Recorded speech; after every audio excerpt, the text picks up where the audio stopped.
আজকে আমার ইউটিউব সকল বন্ধুদের জানাই স্বাগত। আজ আমি উচ্ছে দিয়ে একটা ভীষণ ইউনিক রেসিপি আপনাদের সাথে শেয়ার করব। তাই আমি এখানে আমি দুটো উচ্ছে নিয়েছি। এই উচ্ছের ইউনিক রেসিপিটা একেবারেই ভীষণ দুর্দান্ত। তোমরা না দেখে একবার না ট্রাই করলে বুঝতে পারবে না। তো অবশ্য আমার আজকে রেসিপিটা দেখলে তোমরা বুঝতে পারবে যে একেবারে ইউনিক রেসিপি।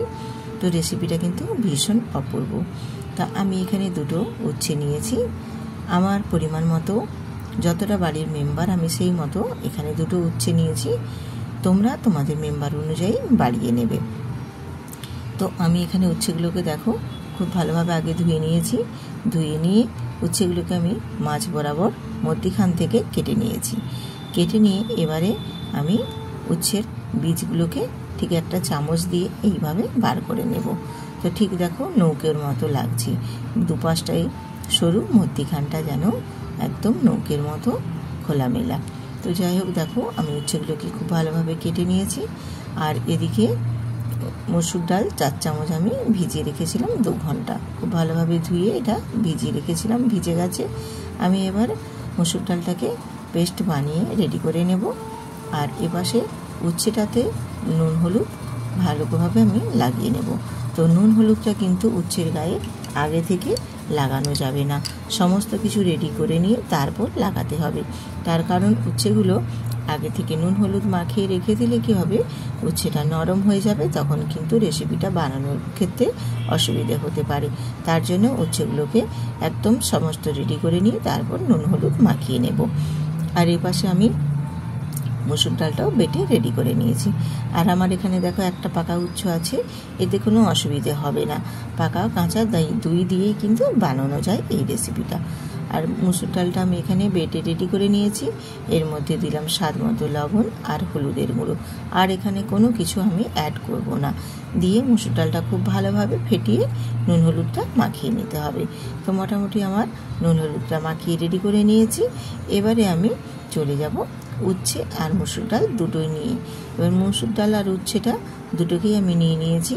নিয়ে দেখো আমি যে অংশটাতে বীজ থাকে সেই অংশটাতে ঠিক এইভাবে চামচ দিয়ে ভরে দেব মসুর ডাল বাটা।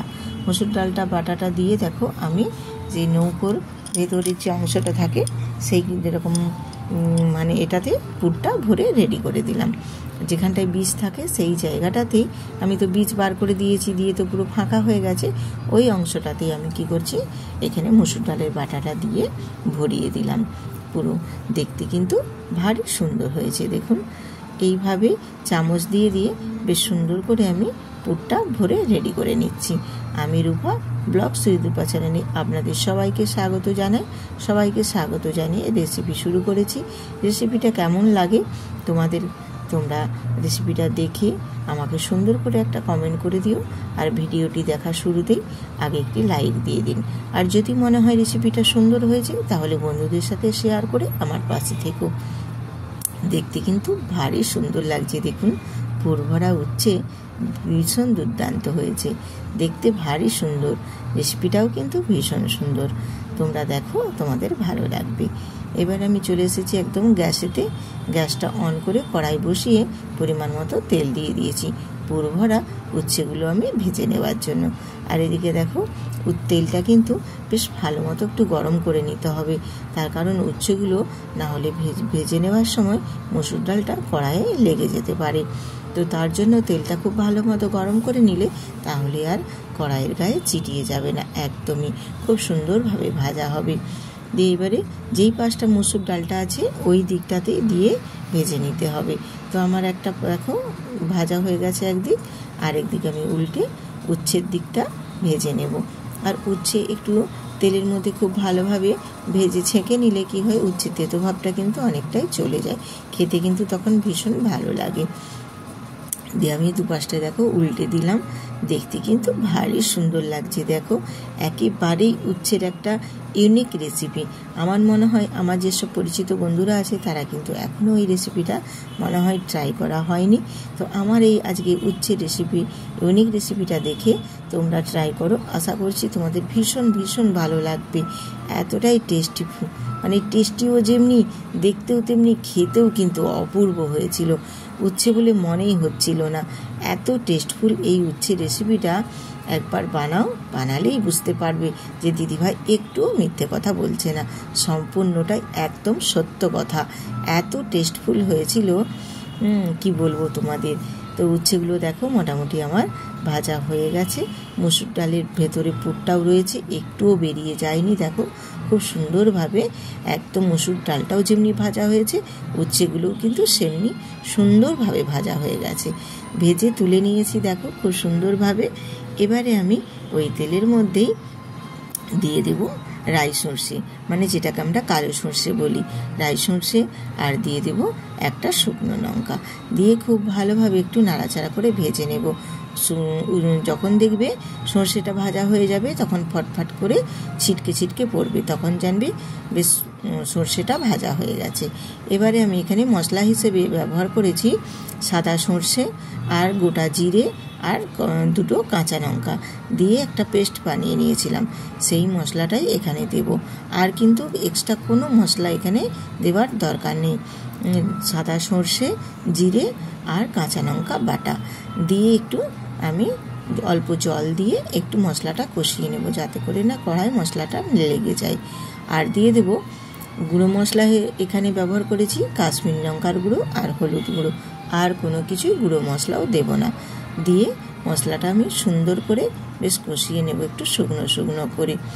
আজকের এই রেসিপিটা কিন্তু একেবারেই নিরামিষ, ইউনিক আর একদম উচ্ছে রেসিপি, যেটা সচরাচর কেউ মানে পছন্দ করে না, কিন্তু আজকের পর থেকে এই রকম রেসিপি যদি সঙ্গে থাকে সবাই কিন্তু পছন্দ করবে। আর দিয়ে দিলাম এখানে স্বাদ মতো লবণ। তো যেহেতু আমি উচ্ছেটাতে লবণ মাখিয়েই ভেজেছি, সেহেতু লবণটা এখানে দেখে পরে সেই মতো দিতে হবে। দিয়ে আমি এখানে 1.5 কাপ জল দিয়ে দিয়েছি মশলাটা কষিয়ে নিয়ে। দিয়ে এবার গ্রেভিটা খুব ভালো মতো আমি ফুটিয়ে নেব। তো গ্রেভিটাও দেখো আমার খুব ভালো মতো ফুটে উঠেছে। একটু নেড়ে ছেড়ে দিয়ে এবারে ওর মধ্যে আমি দিয়ে দেব পুরো ভরা মসুর ডালের উচ্ছে ফ্রাইগুলো দিয়ে, উচ্ছের ফ্রাইগুলো দিয়ে এবার আমি গ্রেভিটা আবারও নাড়াচাড়া করে ফুটিয়ে নেব। তো দেখো আমি এখানে দিয়ে দিলাম পুর ভরা আমার উচ্ছেগুলো, দিয়ে একটু খুন্তি দিয়ে নাড়াচাড়া করে নিয়ে গ্রেভিটা একটু ফুটিয়ে নেব, তাহলে উচ্ছেগুলো বেশ নরম হয়ে যাবে। আর উচ্ছের ভেতরে যে মসুর ডালের পুরটা আছে, সেই পুরটাও কিন্তু খুব সুন্দর নরম হয়ে যাবে। দিয়ে কয়েকটা চেরা কাঁচা লঙ্কা দিয়ে একটু নাড়াচাড়া করে দিচ্ছি। আর দিয়ে দেব কয়েক দানা, জাস্ট শুধু কয়েক দানা চিনি। তো যেহেতু এটা উচ্ছে রেসিপি, একটু অল্প কয়েক দানা চিনি দিয়ে দিলে তাহলে কী হবে, টেস্টটা একদম মেজারমেন্ট হয়ে যাবে, টেস্টের ব্যালেন্সটাও ঠিকঠাক থাকবে, আর খেতেও কিন্তু ভীষণ সুন্দর লাগবে। দিয়ে এইভাবে একটু আমি নাড়াচাড়া করে নিয়ে তারপর নামিয়ে নেব। খুব বেশি আর নাড়াচাড়া করব না, ফুটে গেছে, গ্রেভিটাও অনেকটা কমে গেছে। ঠিক এই পর্যায়ে রেখে আমি গ্যাসটা এবারে অফ করে দেব। গ্যাসটা অফ করে দিয়ে আমি তোমাদের দেখাচ্ছি, দেখো এবার একটা সার্ভিং প্লেটে সার্ভ করে দেব। কতটা সুন্দর হয়েছে এবং কতটা টেস্টি হয়েছে তোমরা দেখলেই বুঝতে পারবে। এইরকম নিত্য নতুন যদি রেসিপি পেতে চাও, তাহলে বন্ধুরা আমার চ্যানেলটি সাবস্ক্রাইব করে বেল আইকনটি প্রেস করে রেখো, তাহলেই নিত্য নতুন রেসিপি দেওয়া মাত্রই সবার আগে পৌঁছে যাবে তোমাদের কাছে। আর যেসব নতুন নতুন বন্ধুরা দেখছো, সাবস্ক্রাইব করে পাশে থেকো। পুরনো বন্ধুদের অসংখ্য ধন্যবাদ। এই রকম নিত্য নতুন রেসিপি আমার চ্যানেলে প্রায় পেয়ে থাকো, আমার সঙ্গে থাকো এবং পুরো ভিডিওটা ওয়াচ করে আমার পাশে এই রকমভাবেই প্রতিদিনের ন্যায় থেকো এবং কমেন্ট করে জানিও কীরকম হয়েছে রেসিপিগুলো। তো আবারও আসবো আরেকটা নতুন রেসিপি নিয়ে। ততক্ষণ সুস্থ থাকো, ভালো থাকো, টাটা।